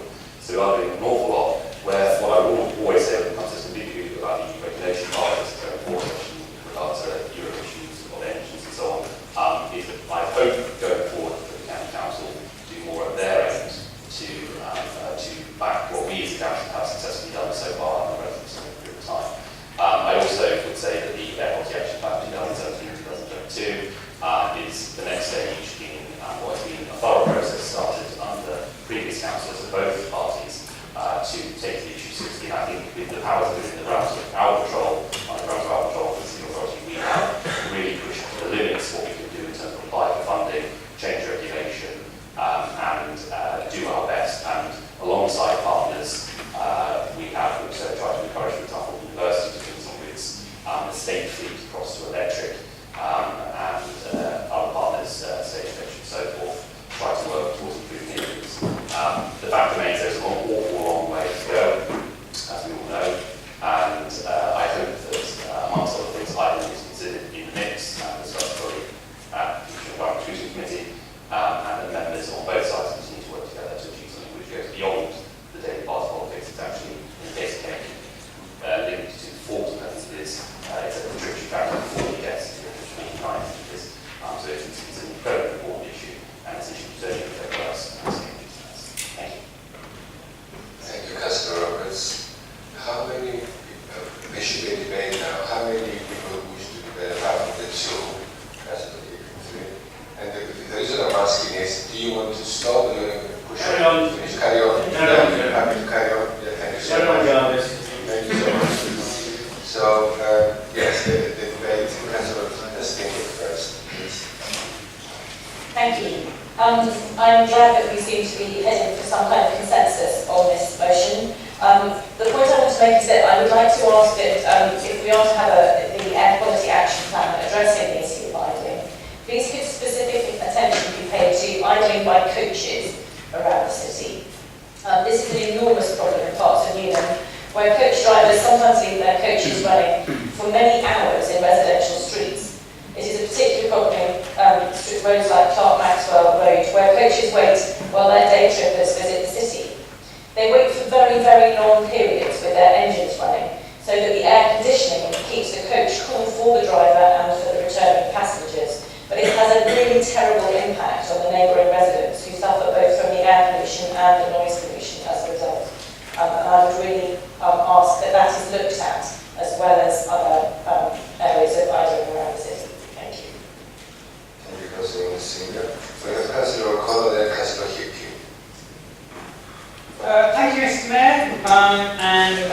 In the spirit of what you said earlier, I'll say I agree with Peter. Just to get a bit more cross-party support going. In a similar vein to what Councillor Lettinger said, I didn't know what he actually would say, but a very similar point. Many of you will probably remember my partner, former Councillor Brown. As you probably know, she suffers from chronic asthma due to air pollution. We have a particular problem with taxis that stop in our road and use parking spaces outside our house basically as a waiting area while having their break, have their coffee, have their sandwich before going back to the station and joining a taxi rank. As you can imagine, they quite often actually do anything running for similar reasons. They want to heat taxi, or they want to run the air conditioning in the taxi while they drink their coffee. At a sort of hyper-local level, you can imagine having these taxis constantly parked outside the house running their engines does nothing good for air quality. I'm looking forward to seeing the air quality action plan. I will very favourably provide anything that deals with these sorts of issues that are becoming increasing issues, not just for me, but I know for many of all of our residents across the city. Thank you. Thank you, Councillor O'Connor. Councillor Hickey, would you like to register? Mr. Mayor, I think there's a danger about consensual debates of this kind, and that is that they can sink too readily into a lot of worthy platitudes, and I fear that this is what's happening this evening. I wish the proposer of this motion and the seconder had got together and worked out some kind of rationale on the basis of each of their respective arguments. The chief problem of pollution in Cambridge is caused by congestion, by the huge volumes of traffic which are coming into the city and which are projected to get even greater in volume in the next few years. So the primary responsibility of those who would wish to see pollution reduced and our children saved from the harm which is done to them by pollution is that they should really seriously address this question of how we reduce the volumes of traffic coming into the city. Now, money is falling into the lap of the executive councillors and the leader of the Labour group and so on, from the city deal and from what I must call it now the Greater Cambridge Party. We've changed the name. I don't think we've changed anything else about this body. And then there is the devolution fund. There's huge money available. And we don't want to see schemes, important schemes of this sort, destroyed by the death of consultation. We want leadership, we want bold measures that are seriously going to address the question of how we reduce the volumes of traffic coming into the city. So one of the things, for example, that we could do is to say Queen's Road is not going to be a car park for tourist buses that bring thousands of people into the city every day and breathe. I mean, the Chinese going around with masks all over their faces because they recognise that Cambridge is rapidly becoming like Beijing. So I think measures of a bold and imaginative kind are required, and I hope the Labour group will get their finger out and start moving things.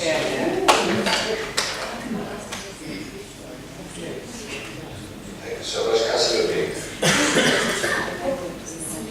Mr. Mayor, I find myself in some agreement with Councillor Hitkin on this occasion. You get expelled from the party if you want. But I think the nature of this motion is to seek action on something which already is regulated against. This idling of engines is already illegal. There's absolutely no formation of new policy required about that. And many authorities are taking action on it already, and it seems to me that if we're working up to a new air quality action plan, this is a very strong candidate to be included in it, and I'm delighted to hear that we'll be looking at that plan as early as next January. I'm not sure that when Councillor Hickman says that people should get their arguments together, that they're actually very far apart.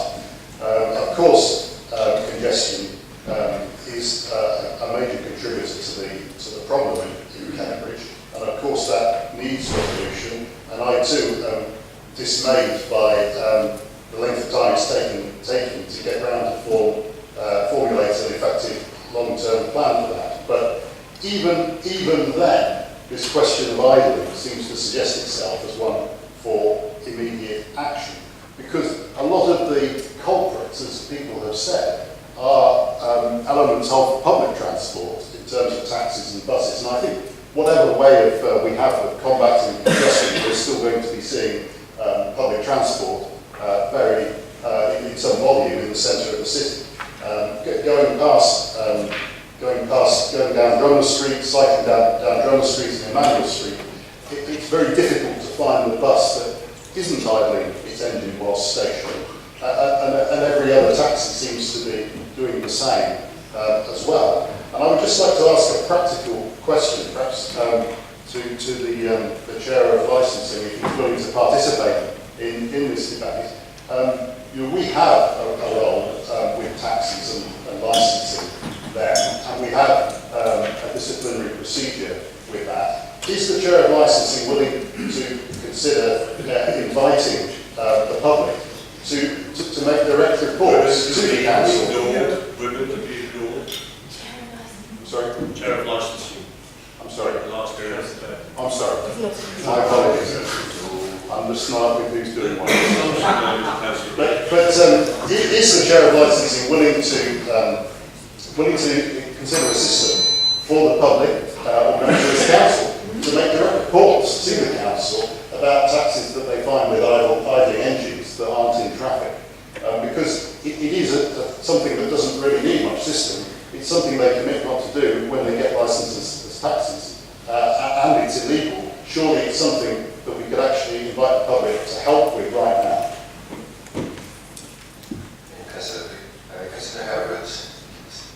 Well, I'm not going to speak for long, but I take the need to focus on the idling issue. Certainly, we need to work with our partners, and that is with South Cambridgeshire and the county and ourselves, because that was the way that the deal was struck, and also with the mayor in terms of doing a fundamental study of different options for public transport. But we do need to address the issue of reducing the number of vehicles and the number of polluting vehicles. Personally, I support also pollution charging. That may be linked to congestion times, but it could be certainly used to get rid of polluting vehicles. But just focusing on idling, it is the case that if you look at the worst places for pollution in the city, one of the worst is around the bus station and where the taxis are. So actually, if you do look hard at the data about where the worst pollution is, it is actually more concentrated around public transport than it is around congestion. And so, yeah, along with my colleagues, we're keen to follow up the idling issue, but we also want to work on solutions that reduce pollution overall. The clean air zone with an element of pollution charging, I think, would be a really important part of that. Thank you, Councillor Harris. Councillor Austin.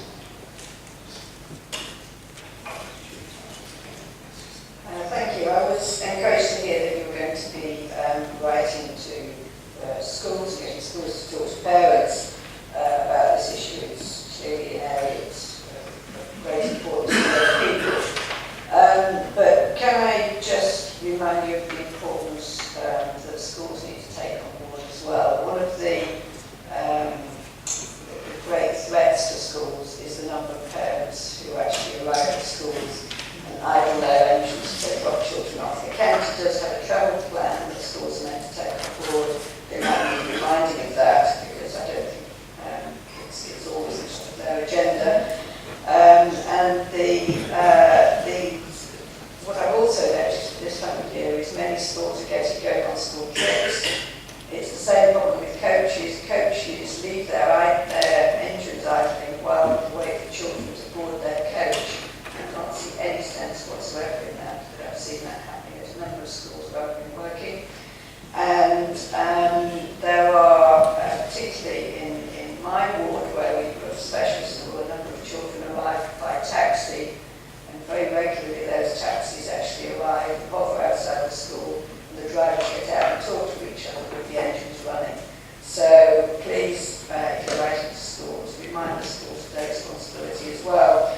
But I would just like to say, I would question the value of a letter going out next week, which is the end of term, and schools are full of communications to parents. Maybe at the beginning of September, we might get a better response. Thank you, Councillor Austin. And Councillor Cottrell. Thank you, Mr. Mayor. I just wanted to touch on a point that I think a number of members have raised, which is public transport and the impact in terms of pollution of public transport. I think we have an opportunity as a key stakeholder, both in the City Deal and now Greater Cambridge City Partnership, and in relation to the funding that the Mayor gets, to put forward a claim on funding for electric buses. So Sadiq Khan in London has ordered 70. The payback is slightly longer. It's about 8 years in total in comparison to a diesel bus. But if you go along, as the leader indicated, anywhere along Emmanuel Street, anywhere along St Andrews Street, or even Hills Road at peak time, the congestion of the buses and the pollution from the buses are one of the material impacts in terms of air pollution. So I hope the leader will actually be putting those types of proposals forward as part of our challenge to actually address this key issue for the city. Councillor Patience, please. Thank you, Mayor. I wish you luck on the idea of schools.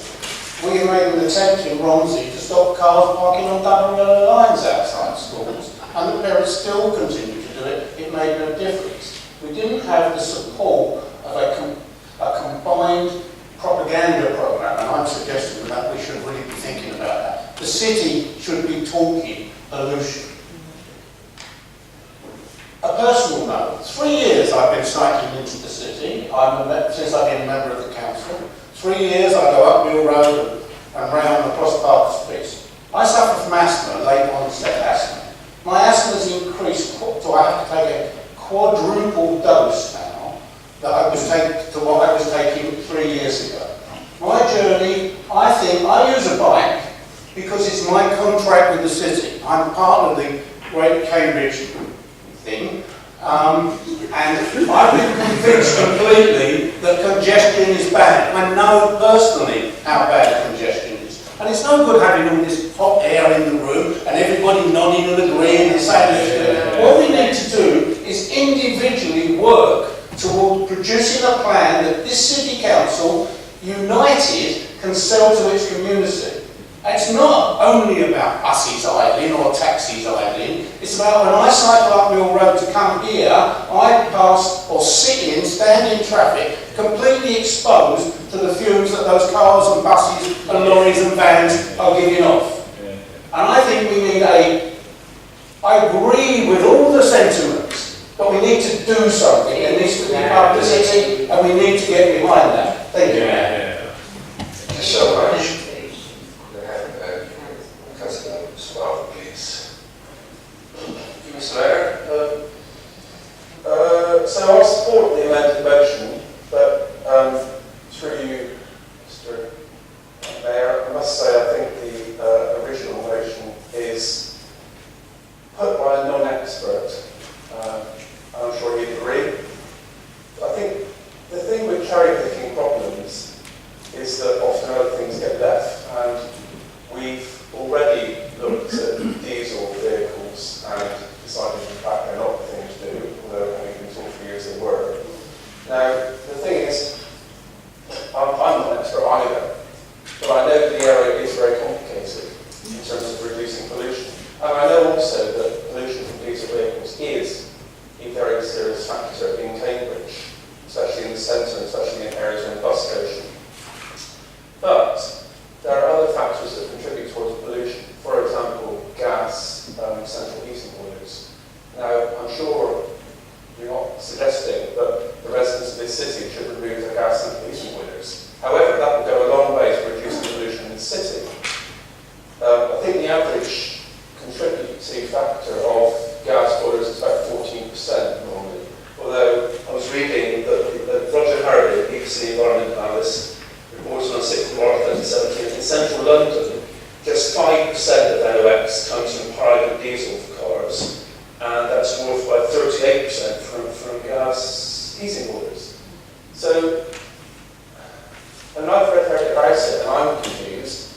I'm not quite sure if the motion proposer is quite clear on this, because the motion talks about pollution, but then focuses on diesel cars. Now, I have a diesel car, just to let that out, and unfortunately, because we've been hiring cars for years and then decided to buy them for various family reasons, it's a nice colour grey, I liked it, but now I regret buying a diesel car. Now, the thing is, I know a lot of other people in this country that have diesel cars for various reasons, and picking on them, for us as elected representatives, to pick on those residents with this problem is not the right way forward, I don't think. Although I agree that tackling pollution from diesel cars and buses and taxis is a very important thing to do, especially in Cambridge. So I'm perplexed, I'm confused, and I'm not quite sure the right thing to do, I'm not an expert. But I think that the motion is a little confused. So what I would say is, just to sum up, that we need to make the right decision. And the right decision is not always the easiest one to make, and it's not always the one that's most obvious. And just to end, finally, wood-burning stoves, which lots of us in here probably have in our homes, contribute towards pollution in the city. And this, these cuddly things, wood-burning stoves, like when I left Bristol 50 years ago because of the pollution, which was probably from coal fires, and in that case, it's probably a good idea. Yes, that's right. Yeah, okay, I'll finish. Thank you so much. Any more debates?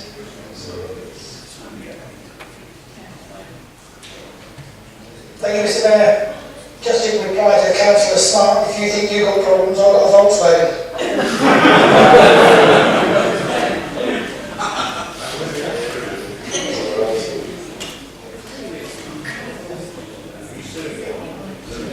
If there's no more debate, the Councillor Ward and Councillor Gehring have 3 minutes, or was it Walker's 3 minutes for the right to reply issue.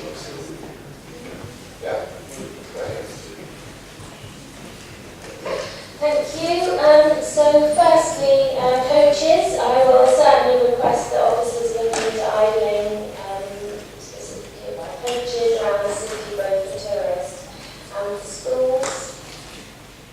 Taxis, we are already looking into how to prevent taxi idling and possibly using our role in taxi licensing and then possibly using our environmental health officers to enforce it. Maybe members of the public will see. Today, I would say we are doing lots of things. There's not more to do, but as people have said, there could be a lot of hot air in this room. It doesn't mean that within the council as a whole, lots of people aren't working hard to improve air quality in Cambridge. And in fact, the Air Quality Action Plan that is under review currently has had some success in improving air quality in Cambridge, as was so brilliantly explained by my colleague, Councillor Roberts. So this amendment does specify idling, but the Air Quality Action Plan is much more broad-ranging, and so there's no guarantees here that we will target idling, but the plan is to improve air quality in Cambridge, and we will do that in the most productive and efficient way. So, Rosemont, Councillor Gehring, you have 3 minutes if you wish to. Just to say that I think all forms of air pollution are important. It's not just the diesel cars. And I don't wish this motion to be understood as picking just one main source of pollution, but from the recent tendency of allowing old vans into the city centre, of allowing high pollutant, not Euro 6 vehicles to drive around lots in the city centre, definitely contributes to the curbside pollution. But this comes on top of the general level of pollution, and I agree that the air quality plan should maybe look at the planning committee. We've heard the call from Councillor Hipkin for bold action to reduce congestion. I would call back for bold action to make sure that the planning committee not just focuses on climate change, but also the contributing factors of air pollution from building processes and the planning procedures. So I think this is just a start of the journey, but with the amendment, I think we're including quite a few sources of the air pollution, and we'll have those measures in place hopefully by the end of the coming year.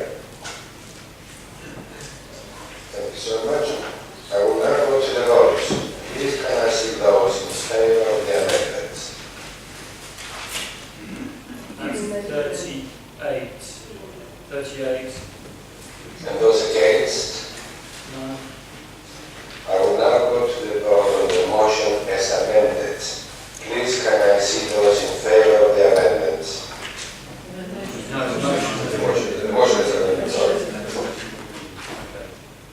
so that's 39. Were you in the room, Councillor O'Reilly? I do apologise. So that's 39 both times. And those against? Sorry.